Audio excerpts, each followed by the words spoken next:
Selamat siang. Assalamualaikum warahmatullahi wabarakatuh.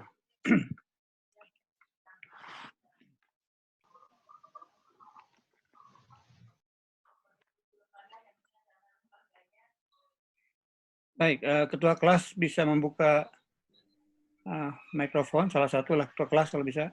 Sudah, Pak. Ya, oke. Saya waktu itu ada satu mahasiswa yang bertanya tentang kemungkinan aplikasi diversitas, teknik diversitas dengan menggunakan BIM gitu. Nah, apakah mahasiswa itu sudah hadir sekarang? Siapa yang menanyakan waktu itu? Itu sepertinya yang S3 deh, Pak, yang minggu lalu. Oh, yang mahasiswa SIGA. Ya. Udah saya ralat karena begini, waktu itu saya sedang menjelaskan kan diversitas menggunakan antenanya ya, antenanya sebagai elemen antena gitu, dua buah antena gitu. Nah waktu itu begitu ada yang nanya apakah BIM memungkinkan, saya kalau tidak salah menjawabnya waktu itu justru BIM itu kan dipakai untuk memisahkan gitu ya, memisahkan dari antena yang sama, jadi antena lokasinya sama, kemudian radiasinya dipisahkan ke arah yang berbeda oleh BIM begitu. Nah sehingga waktu itu saya menjawab tujuan untuk memisahkan BIM dari suatu antena, dalam hal ini kelompok antena atau susunan antena, untuk tujuannya meningkatkan kapasitas gitu. Nah, sedangkan diversitas sebaliknya, kita menggunakan duplikat dari signal yang berbeda, maksudnya informasinya sama, tapi dibawa oleh karakteristik signal yang berbeda. Nah, jadi informasi yang sama diboyong oleh lebih dari satu signal gitu. Itu konsep diversitas itu seperti itu gitu. Jadi memang mengesankan seolah-olah terbalik gitu dengan konsep membentuk BIM ya.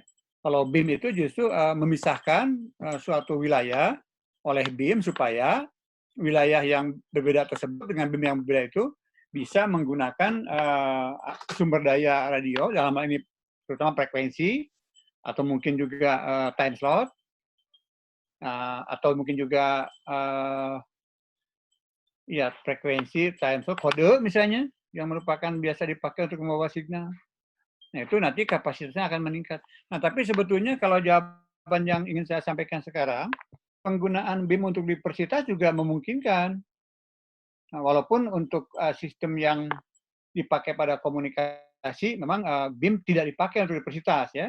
Tapi saya ingin meluruskan jawaban kan pertanyaannya bukan lazim atau tidak lazim, tapi bisa atau tidak bisa gitu. Waktu itu saya berpikir setelah kuliah selesai, saya memikirkan kembali pertanyaan tersebut.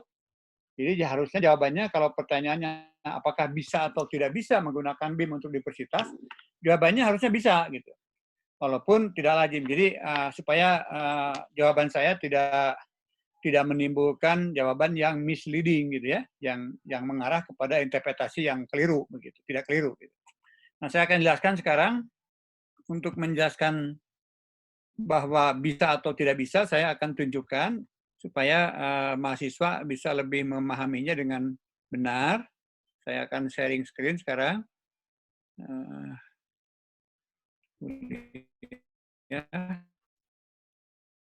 jaringan akses.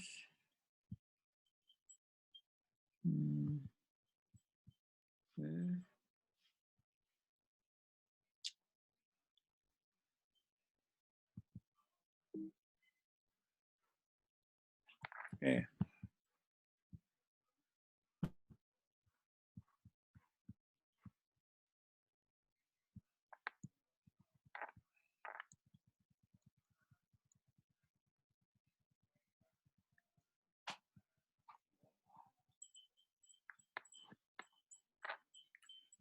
Baik, saya akan share screen sekarang. Nah ini, jadi udah muncul sharing screen saya, ya Pak? Ya. Oke, balikan. Jadi ini yang dipakai itu untuk kalau mau dipakai. Nah, ini konsep diversitas kan kita menggunakan dua buah antena yang terpisah ini. Nah, di BTS-nya itu ada ini konsep transmit diversitas ini. Bisa juga dalam receive diversitas juga bisa. Tapi ini yang ditunjukkan dari gambar ini adalah transmit diversitas, di mana dua buah antena pada BTS ini disuplai dengan informasi yang sama. Jadi informasi yang akan dikirimkan ke user ini diparalelkan kepada antena 1 dan antena 2. Nah, terus karena antena ini jaraknya cukup jauh, maka kita ingat karakteristik channel. Tentu ini channelnya disederhanakan, seolah-olah hanya satu lintasan. Padahal kan dalam komunikasi seluler, ya channel ini pasti akan selalu mengalami multipath gitu. Nah, ini seolah-olah digambarkan sebagai satu channel atau satu path. Nah, sebetulnya yang tadi ini multipath gitu ya. Nah, dengan adanya multipath, maka channel akan berfluktuasi. Nah, hanya saja kalau dipancarkan oleh dua buah antena yang terpisah dengan jarak yang cukup jauh, dalam arti kata beberapa panjang gelombang, sehingga karakteristik kanal multipathnya harus independen, harus beda, nggak boleh sama. Kalau sama, maka si user yang di sini tidak bisa menerima diversitas. Karena dia tidak punya pilihan, seolah-olah kalau mau pakai memilih ya, nanti si user ini akan dengan adanya dua channel yang berbeda, tapi diisi oleh informasi yang sama, maka user ini punya kemampuan nanti apakah akan digabungkan atau akan dipilih ya atau akan dirasionalisasi. Nah, syaratnya apa? Kedua-dua channel ini harus mempunyai sifat-sifat yang berbeda supaya pilihannya nanti tentu setiap saat dia akan mengukur kualitas channel ini masing-masing. Dan kalau sudah diukur dan channelnya berbeda, maka dia akan memilih yang salah satu yang terbaik atau dua-duanya digabung, bisa aja tergantung nanti itunya metode untuk mengcombine-nya, untuk menggabungkannya. Itu yang dipersitas. Nah, sedangkan yang BIM di sini, kalau kita lihat di sini untuk keperluan untuk space division multiple access, maka BIM yang mengarah kepada user yang ada di sebelah kiri dengan BIM yang mengarah ke user sebelah kanan di sini, tentu ini bukan diversitas kalau gambar ini ya. Ini gambarnya justru BIM separation untuk di multiple access yang berdasarkan space, pembagian space gitu. Nah, tapi kemarin pertanyaannya, apakah bisa katanya BIM separation ini, pemisahan BIM ini untuk diversitas? Nah, kalau pertanyaannya bisa atau tidak, jawabannya bisa. Saya jelaskan begini. Ini kalau dibalik begini, ini arahnya kan misalnya dibalik. Jadi ini si user ini sebagai task meter. User yang sebelah kanan juga sebagai task meter. Nah, nanti diterima di BTS. Kalau untuk gambar ini kan memang ini dua orang yang berbeda kan, tentunya informasinya pun berbeda gitu. Informasi yang sebelah kiri pakai BIM warna biru, informasi sebelah kanan BIM warna coklat. Nah, kalau mau dibuat diversitas dalam hal BIM, boleh. Jadi user yang satu ini di sebelah kiri memancarkan sinyal, yang kanan pun diisi oleh informasi yang sama gitu. Jadi informasi yang dibawa oleh user kiri dengan user kanan, informasi yang sama itu juga. Tujuannya apa? Supaya begitu sampai di BTS di sini, kedua BIM ini bisa diharapkan bisa membawa sifat-sifat channel yang berbeda. Sehingga bisa diversitas. Kalaulah misalkan channel yang biru sedang masuk ke dalam, maka channel yang coklat, ya kalau dia independen kan tidak akan sinkron, kan tidak akan simultaneous. Makanya syaratnya di diversitas itu dua channel ini harus independen, harus tidak sinkronis gitu karakteristiknya supaya dia bisa milih. Nah, cuma masalahnya kalau kita mengirimkan dua sinyal yang sama dengan jarak yang jauh, kan dalam komunikasi tidak praktis kan, gitu. Jadi untuk mendapatkan sinyal yang sama di BTS dari dua pemancar yang terpisah oleh BIM jauh begini, efek diversitasnya iya bisa, cuman tidak praktis kalau untuk komunikasi. Karena apa? User 1 dan user 2 harus diisi oleh informasi yang sama, gitu supaya bisa diversitas di sini, gitu. Nah, tapi untuk aplikasi yang bukan komunikasi tentu bisa memungkinkan. Contoh misalkan untuk mengirimkan sinyal-sinyal gempa bumi misalnya, ya. Gitu. Jadi gempa bumi kan di sini menyangkut daerah yang luas.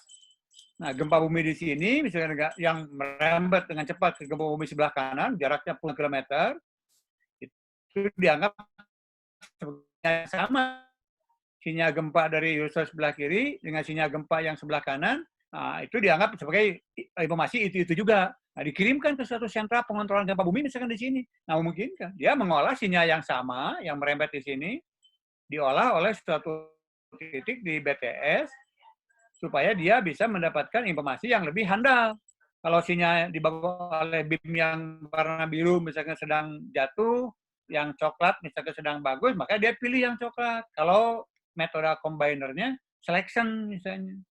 Sebaliknya kalau sinyal yang biru misalkan sedang tinggi, yang coklat sedang buruk, ambil yang biru gitu. Jadi itu. Jadi maksudnya di persita itu kita mengirimkan atau menerima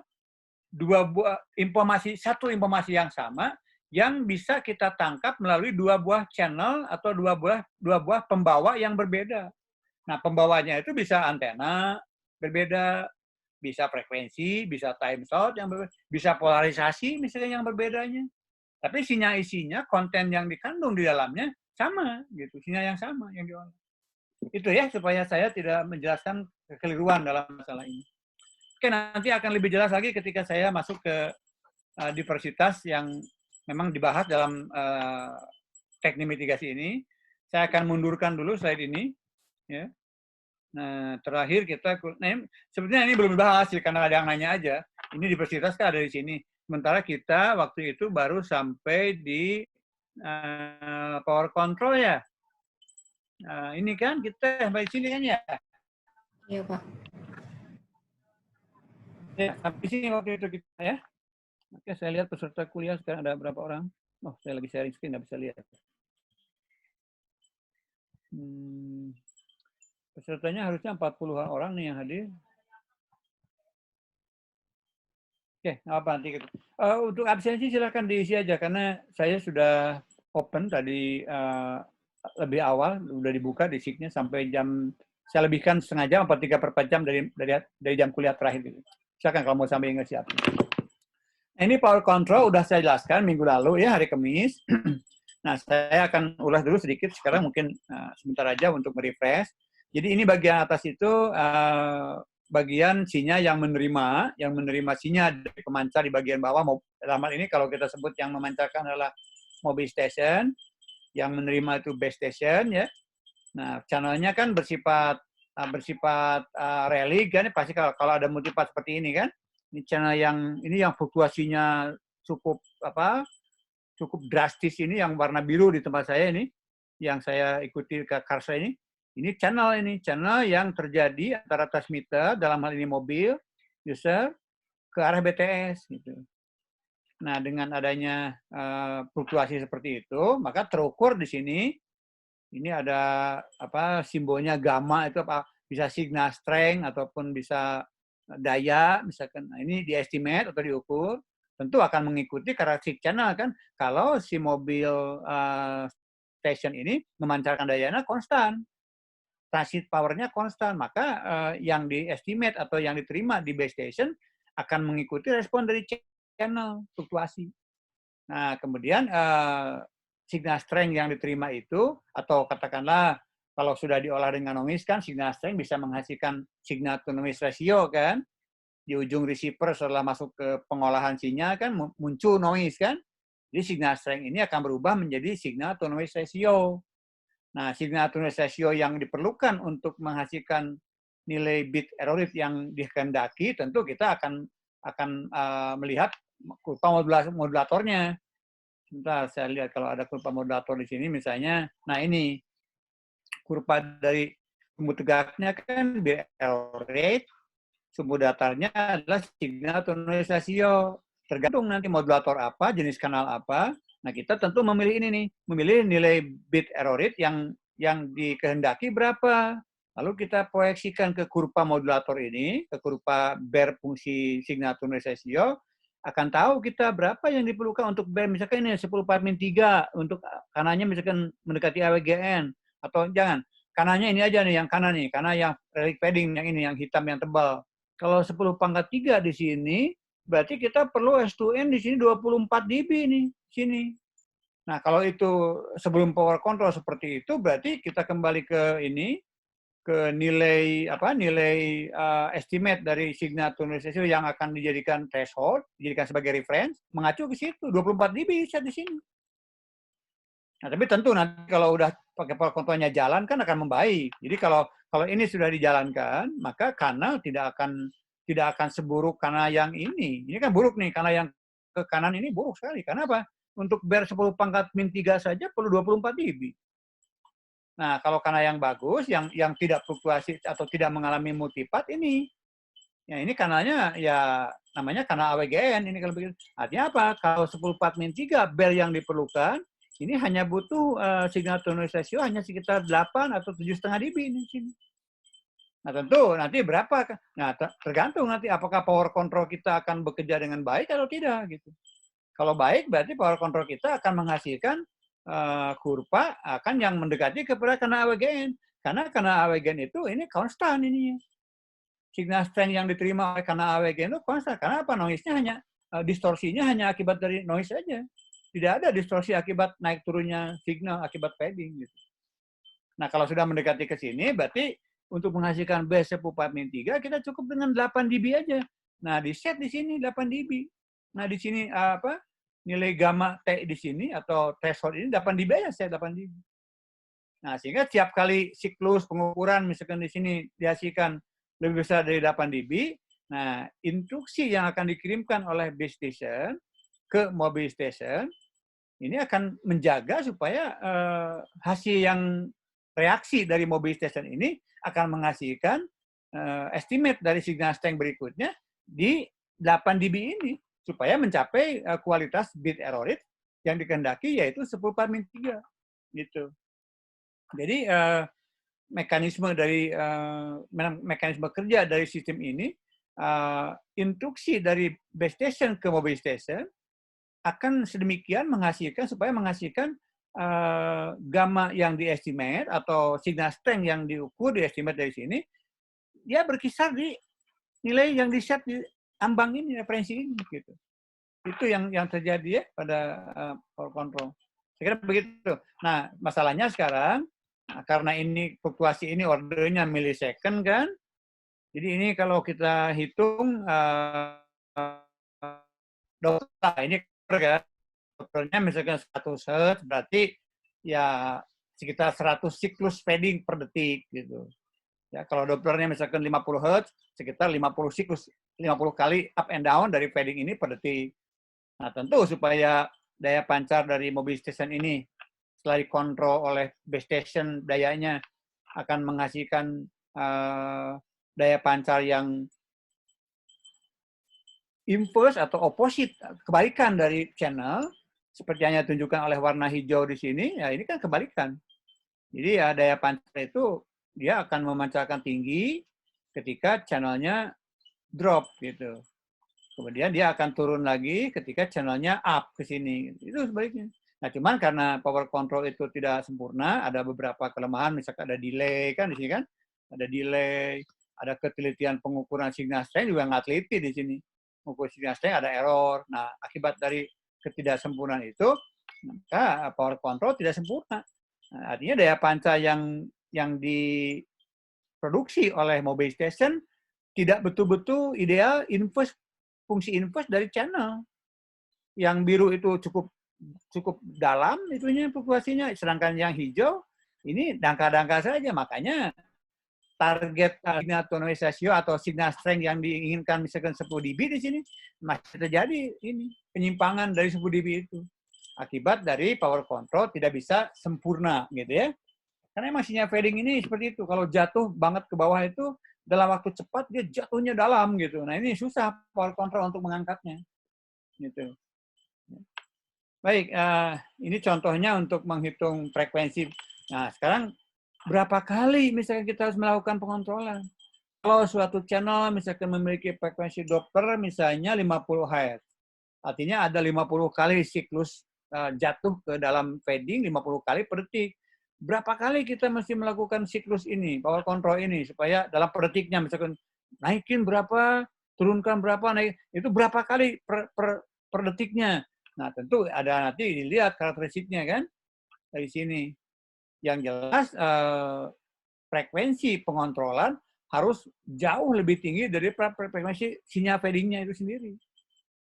Gitu. Misalkan satu siklus dikontrol 100 kali, misalkan, atau ya semakin tinggi perbandingannya semakin bagus. Cuman ya tentu kita dalam implementasi nanti ada trade off juga.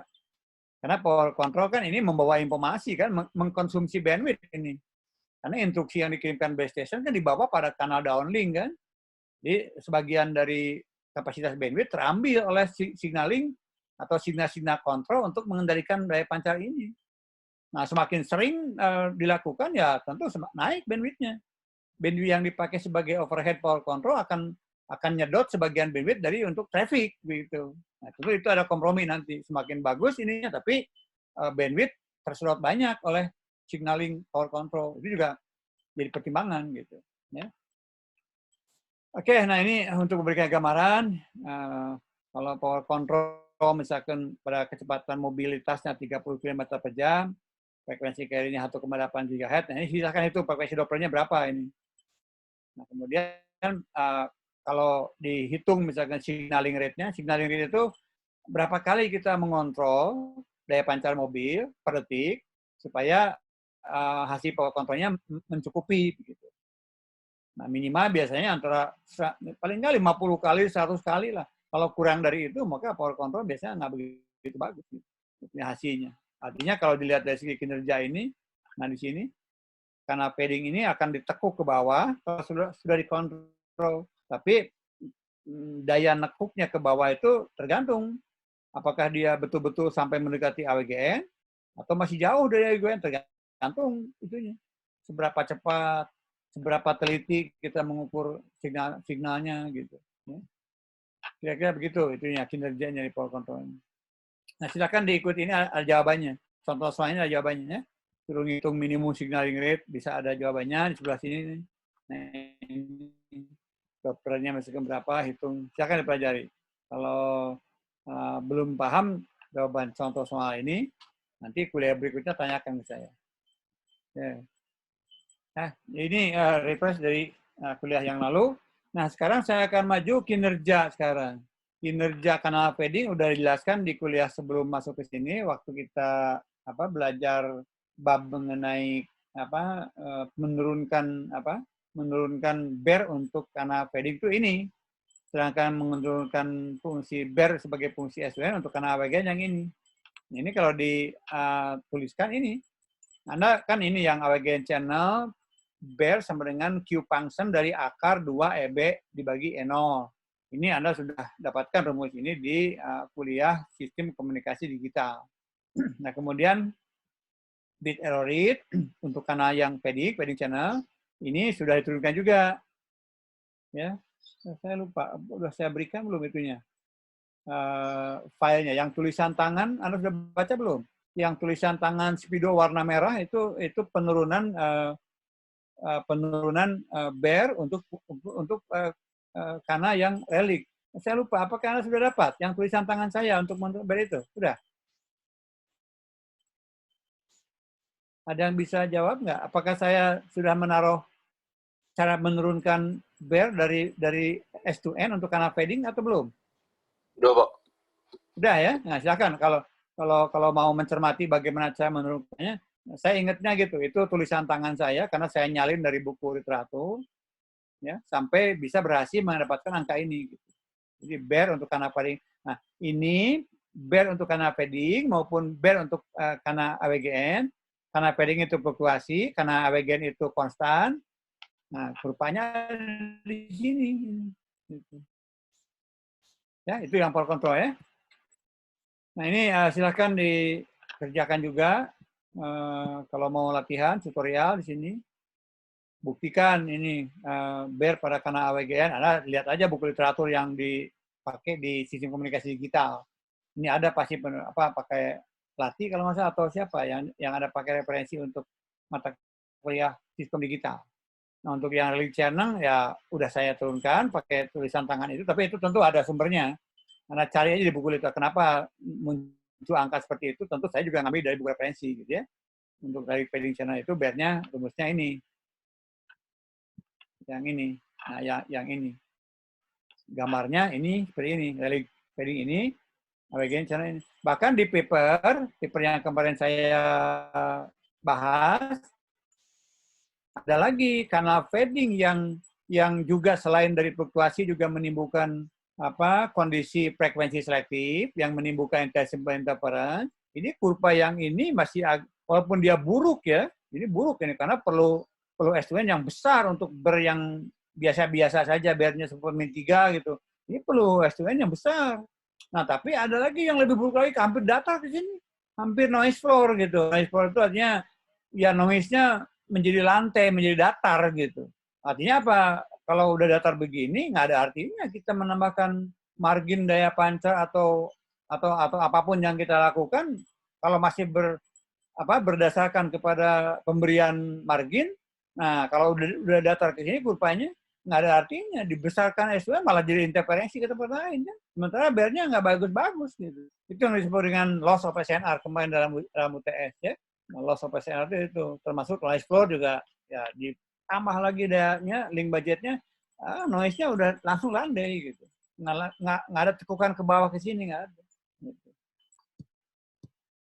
Nah, yang berikutnya kalau terjadi misalkan channel yang ini, yang di sini tidak saya gambarkan, tapi dalam paper yang saya sudah sampaikan, yang pengarangnya Bernard Sklar ya, ada 2 paper yang sudah saya taruh di website kuliah MSTM. Silahkan Anda ambil, itu 2 paper itu, yang satu karakterisasi, yang satu mitigasi. Nah, di situ digambarkan channel yang bersifat frekuensi selektif, itu ke sini nih gambar itunya, gambar kinerja bearnya ke sini, hampir datar. Nah, itu cara pengatasinya nggak bisa pakai power control. Karena kalau pakai power control, itu kan penyebabnya kan adanya lintasan banyak kan yang menimbulkan delay-delay yang terjadi pada setiap lintasan. Nah, kalau pakai power control dinaikkan turunkan ya semuanya serempak naik turun. Karena lintasan ini, kalau saya tunjukkan di sini ya. Nah, lintasan ini kalau daya pancarnya misalkan dinaikkan, ya semua lintasan kan akan naik semuanya proporsional. Daya pancar turunkan lagi, ini akan turun semuanya turun. Artinya apa? Kita hanya menaik turunkan ini yang empat signal yang diwakili oleh 4 panah ini hanya naik turun aja, tidak menyelesaikan persoalan. Jadi sekali lagi power control tidak bisa mengatasi masalah yang disebabkan oleh terjadinya delay spread atau frekuensi selective fading condition, nggak bisa. Gitu. Ya, oke. Untuk mengatasi delay spread, saya di sini ini bisa kembali dulu ke gambar ini. Nah, caranya apa? Sinyal-sinyal dari setiap lintasan yang ditangkap oleh receiver di sini ya harus direkam, di buffer gitu, dimasukkan ke storage gitu. Ya tentu ini kan ordernya millisecond atau nanosecond ini, ya cepat. Tapi bagaimanapun akan menimbulkan delay pasti. Karena apa? Ya sinyal yang paling duluan datang, yang tercepat, kita simpan dalam suatu storage atau memori. Kemudian sinyal yang berikutnya, ini ditangkap juga, disimpan lagi dengan delay selisih keduanya. Sinyal yang ketiga datang lagi, disimpan lagi dengan delay selisih antara sinyal yang pertama dan yang ketiga. Sinyal yang keempat ditangkap, disimpan lagi dengan selisih delay, selisih antara jarak waktu antara sinyal pertama dan sinyal keempat. Semuanya begitu nanti. Artinya apa? Semuanya dikumpulkan pada timing yang sama, yaitu di penyimpanan waktu di yang pertama, yang paling lama. Ini lebih sebentar yang kanan, yang lebih kanannya lebih sebentar lagi. Yang paling ujung, kalau memang hanya 4 lintasan yang terjadi, yang paling ujung, begitu sampai yang paling ujung, semuanya digabungkan. Jadi ini sama dengan kita mengumpulkan panah-panah ini ke garis yang paling kiri, setelah berkumpul semua koheren di panah yang paling kiri, jumlahkan. Nah, sehingga sinyalnya dengan timing yang sama, kita punya sinyal yang levelnya lebih tinggi. Itu yang dimaksud dengan, nah ini pun boleh disebutkan teknik equalizer seperti itu. Equalizer pun merupakan salah satu bentuk diversitas. Nah, tapi kalau saya tanya prinsip kerja equalizer, kalau saya katakan sebagai salah satu teknik diversitas, kalau kita akan memberi nama, diversitas apa yang terjadi? Diversitas uang, diversitas frekuensi, diversitas polarisasi, atau diversitas apa? Coba saya tanya, kalau Anda memperhatikan kuliah ini, kalau Anda betul-betul mengikuti apa yang saya jelaskan, kalau efek dari equalizer itu yang mengumpulkan semua lintasan di tempat yang sama secara koheren, saya jumlahkan kan sinyalnya membesar. Nah, berarti kan kita punya 4 duplikat nih yang digabungkan. Tapi kalau diberi nama, menurut Anda apa yang cocok namanya? Diversity apa ini kalau begini?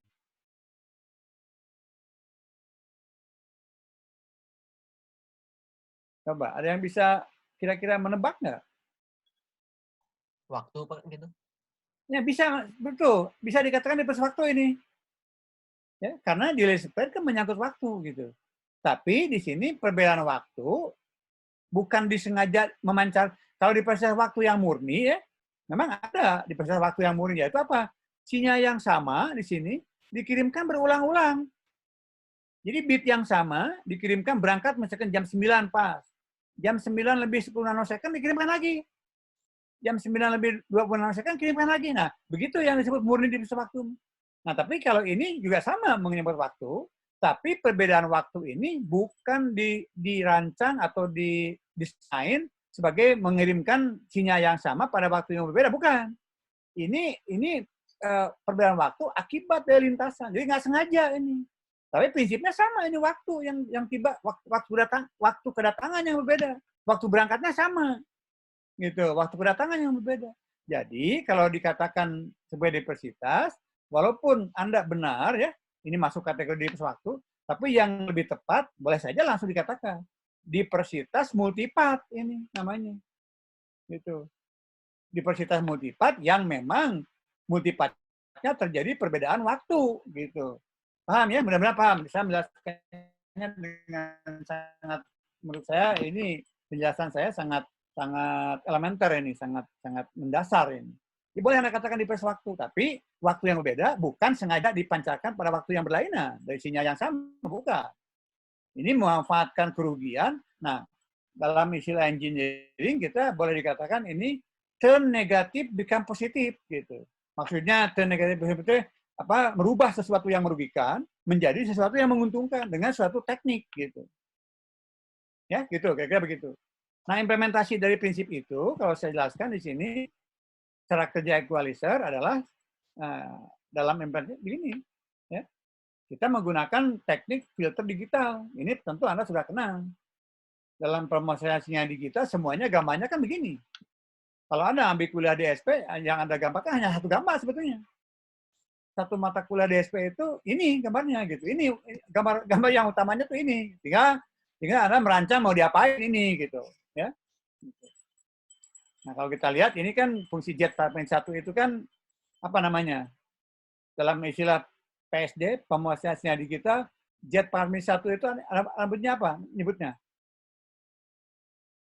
Delay Anda udah ngambil DSP kan? Ya, fungsi Z parameter 1 apa? Namanya apa? Istilahnya apa?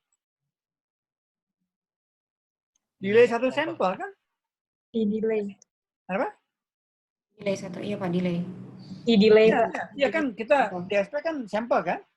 Iya. Adalah sampel rate gitu kan? Nah ini Z parameter 1 itu mewakili atau merepresentasikan satu sampel. Gitu.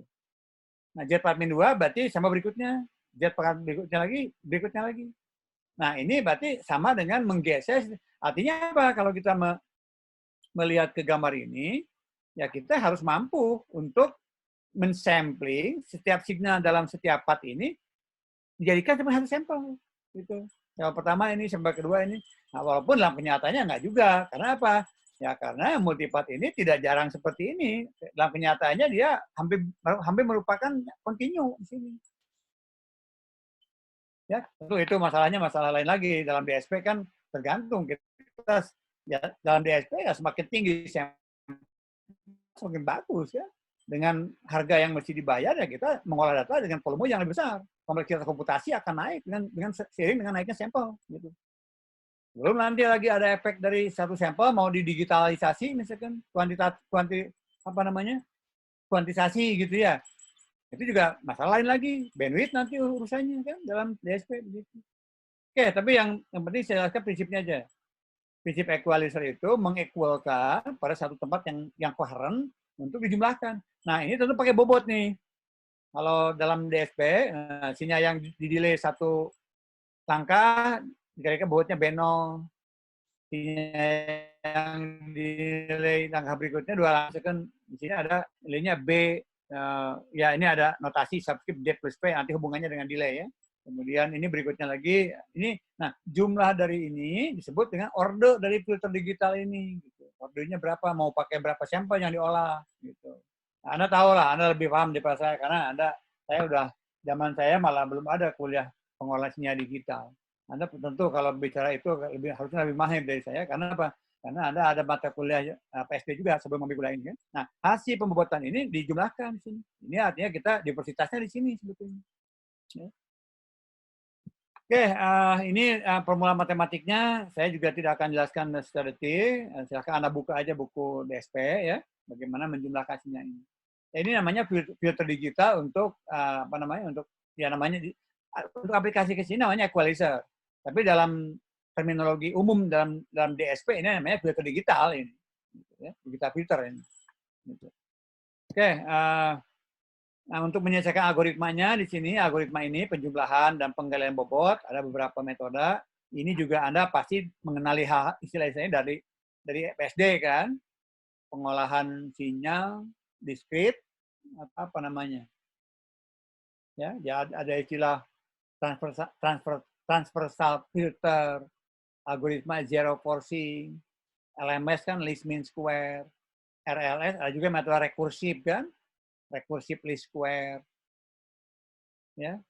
Kemudian juga Bahkan kalau Anda sudah S2, mungkin Anda pernah dengar Kalman filter. Coba, siapa yang pernah dengar Kalman filter? Itu cukup ampuh itu. Kalman filter banyak diaplikasikan dalam berbagai dalam berbagai teknik mitigasi di komunikasi. Sangat populer itu Kalman filter. Ya. Kemudian ini ada lagi yang non-linear nih, Decision Feedback Equalizer, DFE. Ya. Kategori DFE juga ada least mean square, recursive least square, pass, recursive least square, square root, recursive least square. Ini ML kependekannya dari maximum likelihood. Ini juga sama. Ya, salah satu algoritma yang dipakai dalam filter digital. Maximum likelihood symbol detection. Kemudian MLSM maximum likelihood sequence estimator.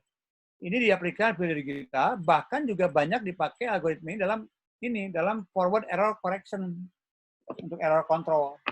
Ya. Itu. Oke, ini untuk gambaran juga saya memberikan konsep dasarnya, konsep fundamentalnya, diketahui kecepatan mobilitas, frekuensi, berarti jelas Doppler nih yang dicari ini. Ya, silahkan latihan. Ini nggak dikasih jawaban ini, supaya yang tadi dikasih jawabannya ini enggak, supaya adil.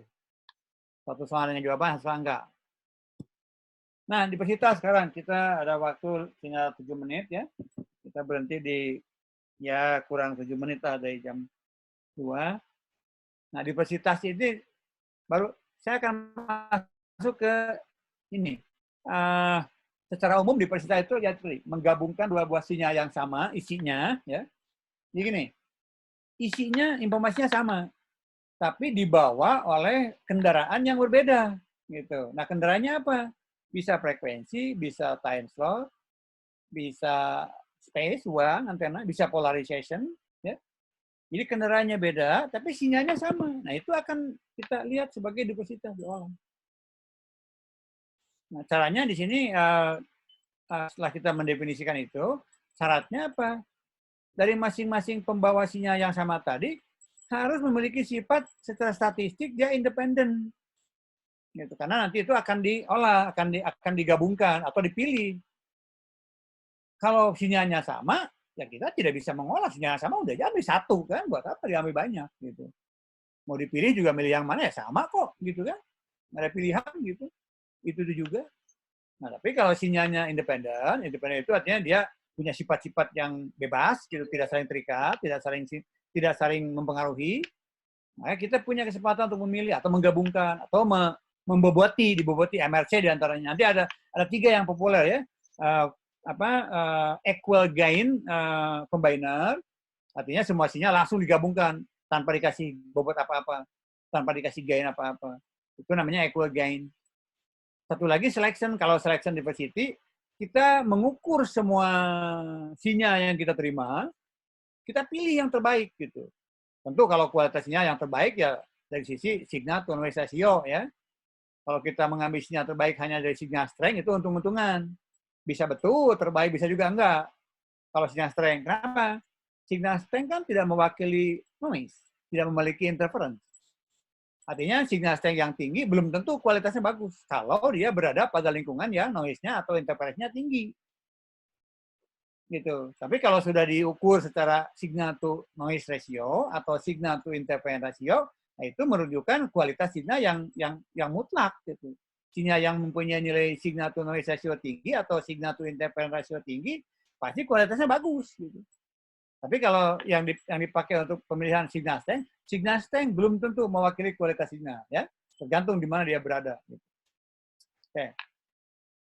Nah, kemudian ini argumentasi atau rasionalisasi yang dipakai, ini yang saya kasih tebal ini. Jika probability dari satu kopi signal, maksudnya sinyal tadi kan ada banyak, itu maksudnya kopinya katakanlah gitu ya. Signal difotokopi dulu, lalu dipilih nanti gitu. Jika probability dari one copy of signal memiliki probability yang memiliki padding yang dalam itu P, gitu.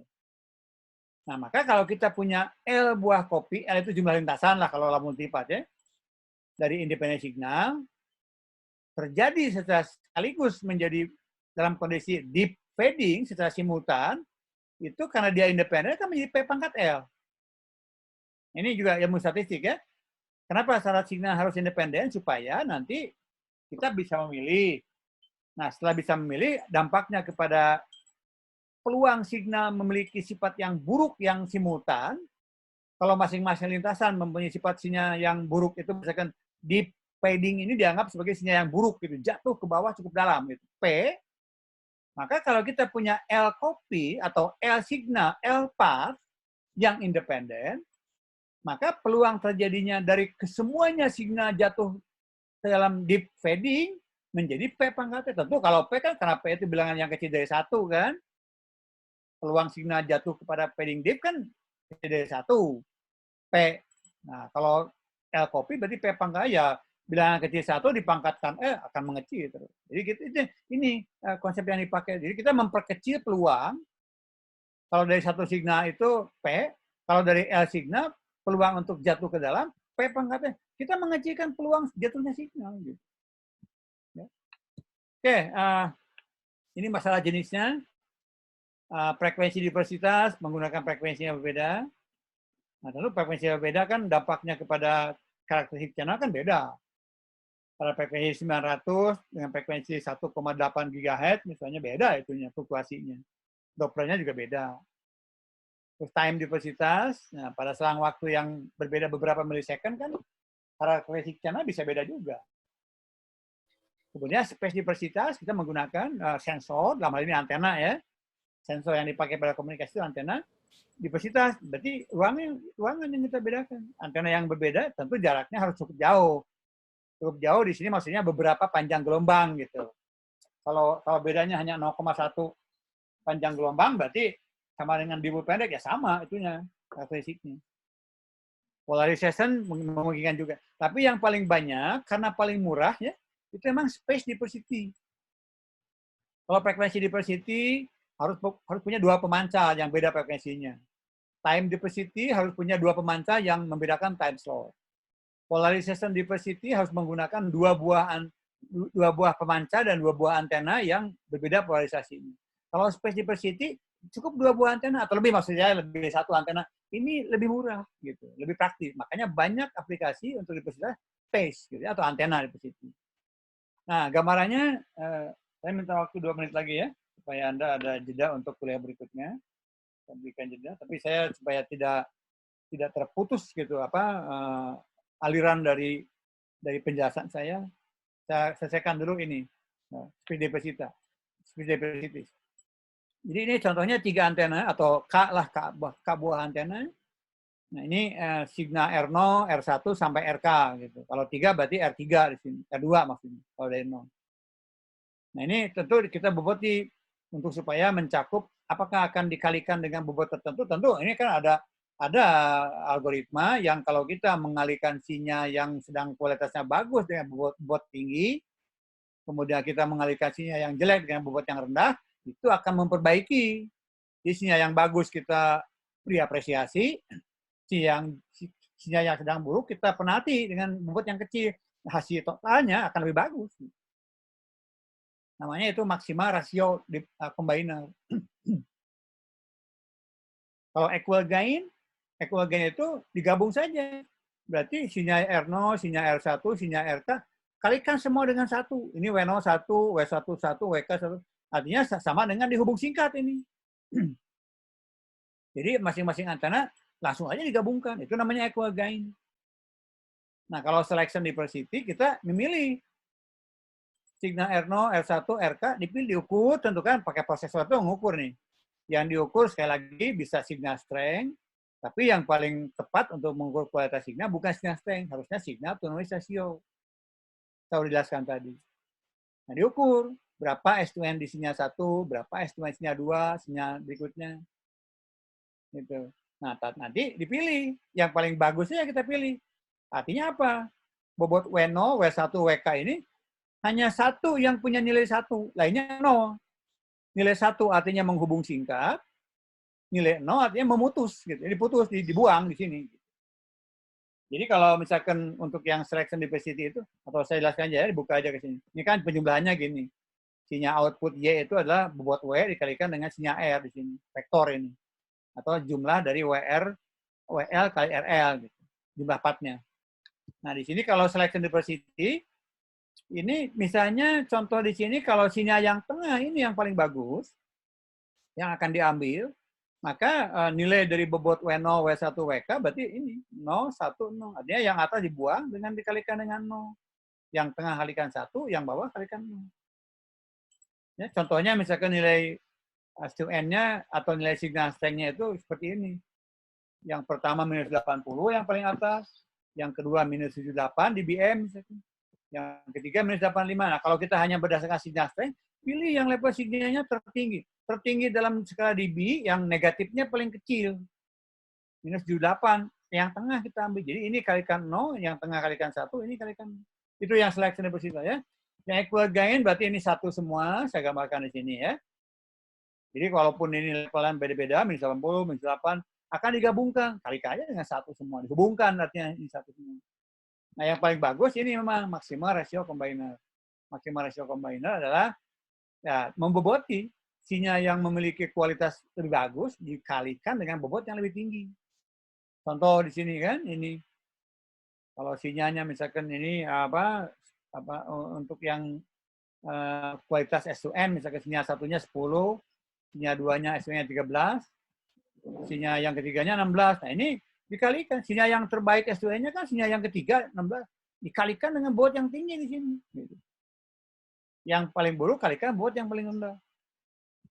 Itu ya, sama gabungannya. Oke, nah ini yang tadi saya jelaskan 1 menit lagi ya. Yang ini 3 gambar ini Anda harus tahu dalam komunikasi. Channel yang paling bagus itu, AWGN itu boleh dikatakan channel yang paling bagus dalam konteks nirkabel ya. Karena nirkabel yang bisa menghasilkan kinerja Bell sebagai mendekati AWGN, berarti dia line of sight. Dia microwave link yang tinggi antenanya, pemancar penerimanya, link microwave ini.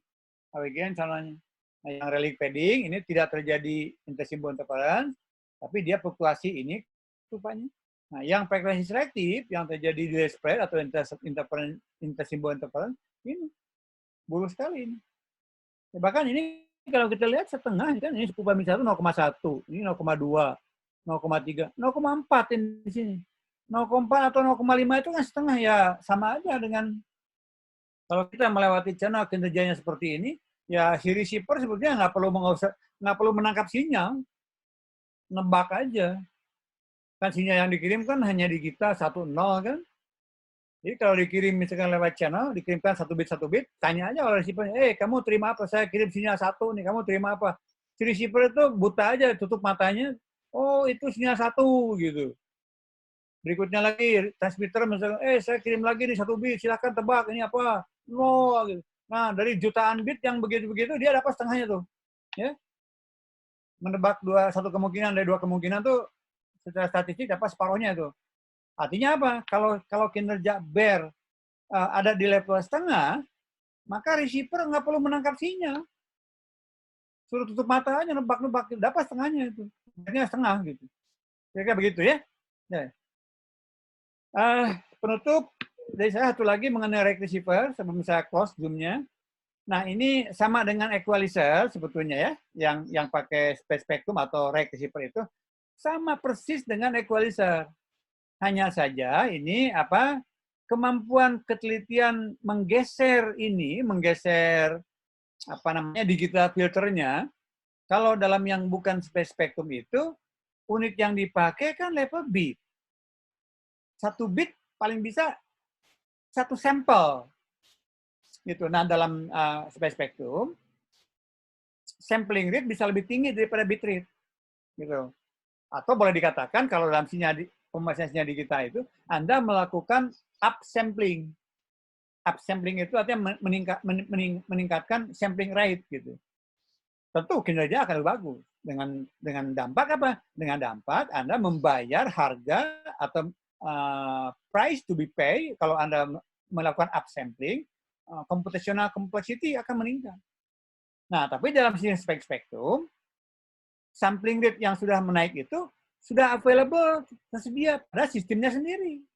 Karena sistem yang pakai space spectrum, setiap bit itu sudah diisi oleh chip rate. gitu. Jadi Anda seolah-olah tidak melakukan upsampling.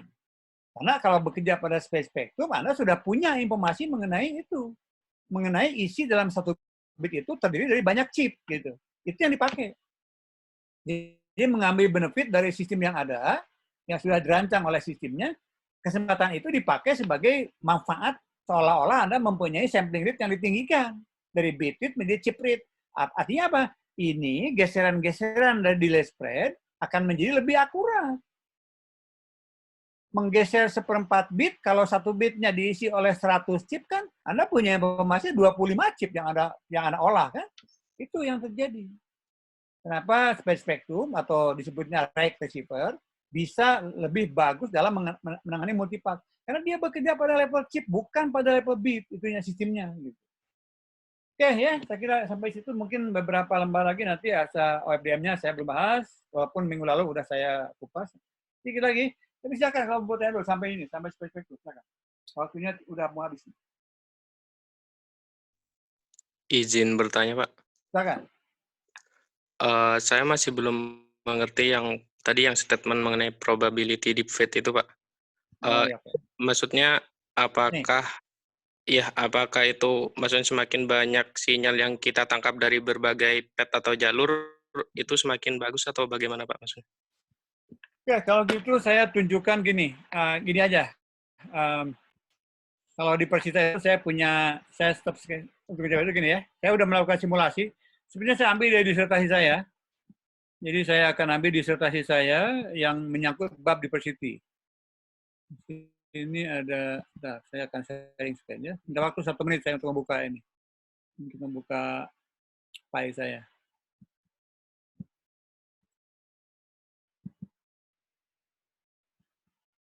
Oke, supaya Anda lebih jelas, saya akan langsung tunjukkan efek dari diversitas ya. Saya sharing screen sini.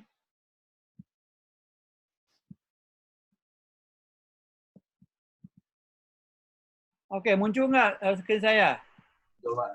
Terlihat, Pak. Ini saya melakukan disertasi tahun 2003 ini di Universitas Italia. Saya melakukan predictive power control. Yang power control saya juga mengambil topik ini karena waktu itu saya ada celah untuk itu. Nah, kalau Anda lihat di sini bab 6 ini. Nah, ini nih.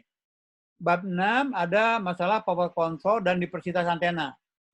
Saya akan kejar ke situ ya, halaman 102 nih. Saya akan kejar ke situ sekarang. Oke. Nah, saya bisa lari langsung nggak? Langsung ke halaman 106.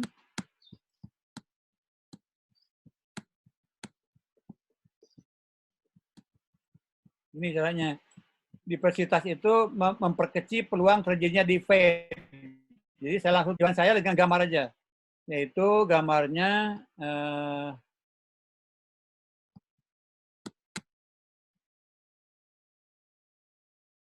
kelewatan. Ada gambar yang bagus. Nah ini, gambar ini saya membesarkan ini gimana ya? Kalau saya besarkan yang kanan. Nah gambar ini coba lihat nih. Ini saya menggunakan 2 antena. Ini antena yang satu sinyalnya saya sebut signal 41 yang ini, yang saya gerakkan cursor ini.